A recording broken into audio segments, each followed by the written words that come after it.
Hello everyone, my name is Nidhi Kaushik and you are welcome to my YouTube channel Nidhi talks.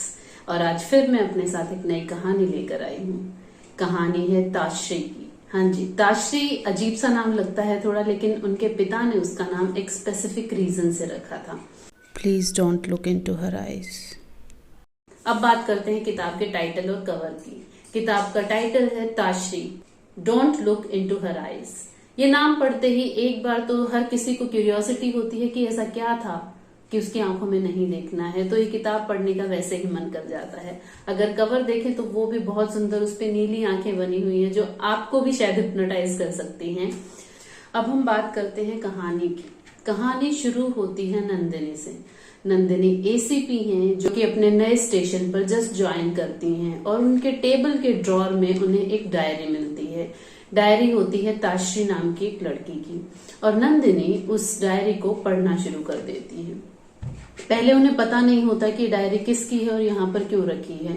उन्हें लगता है कि ये कोई ऐसी ही कहानी है। ताश्री एक लड़की है जिसकी आंखों में एक अजीब सी चीज है, जिसकी वजह से सब लोग उसकी तरफ सम्मोहित हो जाते हैं या अट्रैक्ट हो जाते हैं, हिप्नोटाइज हो जाते हैं। लेकिन धीरे धीरे नंदिनी को पता चलता है कि ये डायरी असल में कोई फिक्शनल स्टोरी नहीं, ये सच है और ये एक मर्डर केस से जुड़ी हुई है।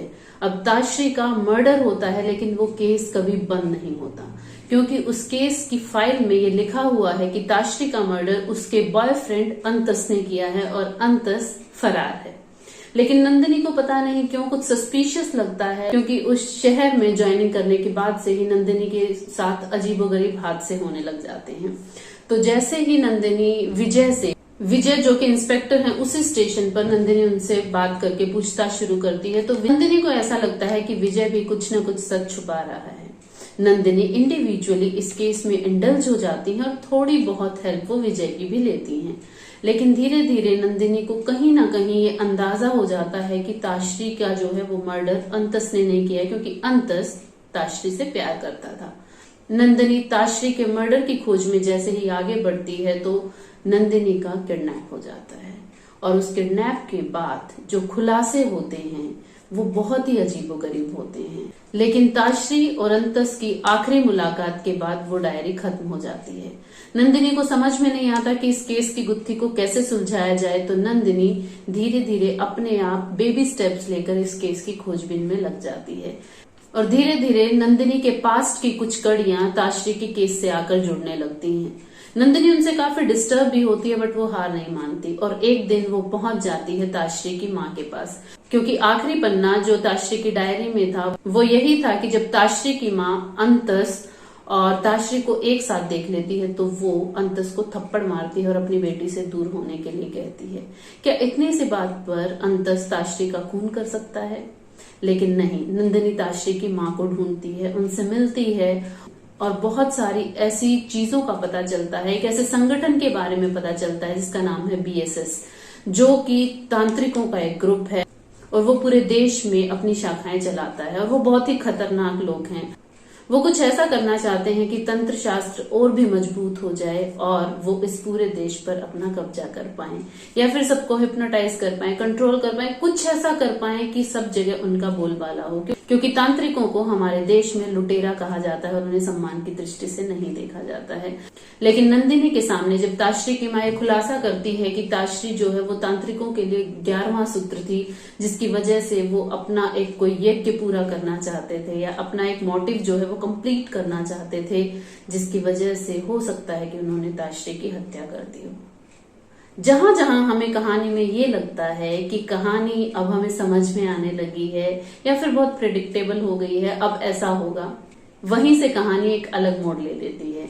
ठीक वैसा ही हुआ यहाँ पर भी, जहां नंदिनी को लगा कि ताश्री की माँ से अब ये तो पता चल गया है कि ताश्री के साथ क्या क्या हुआ और कौन कौन उसकी मौत का कारण हो सकता है, उसी वक्त नंदिनी को ये पता चलता है कि ताश्री जिंदा है और वो ताश्री तक पहुंच जाती है।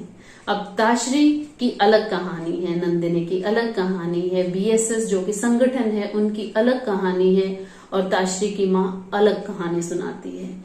इन सारी कहानियों में से कौन सी कहानी सच्ची है? क्या ताश्री सच में जिंदा है या कोई बहरूपिया है? और अगर ताश्री जिंदा है तो उसके मर्डर का केस अभी तक कैसे चल रहा है? और अगर ताशरी सच में मर गई है तो उसको किसने मारा है। ये बहुत ही सारे पहलू हैं कहानी में, और इतनी सारी कंफ्यूजन्स होने के बाद भी इस कहानी को जितने सुलझे हुए तरीके से लिखा गया है वो काबिल तारीफ है। कहानी के बारे में मैंने आपको बता दिया है। अब बात करें नरेशन की। इस कहानी में सबसे पहले कहानी शुरू होती है ताशरी से, फिर थोड़ी देर बाद पता चलता है कि जो ये कहानी है ये एक्चुअली नंदिनी पढ़ रही है।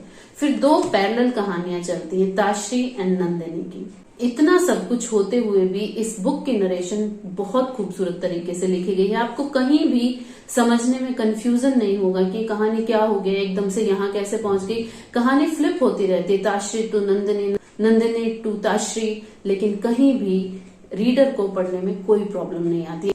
ये किताब लिखी है सुमित मेनारिया जी ने, एंड आई विल से कि सुमित मेनारिया जी का जो काम है वो काबिल तारीफ है।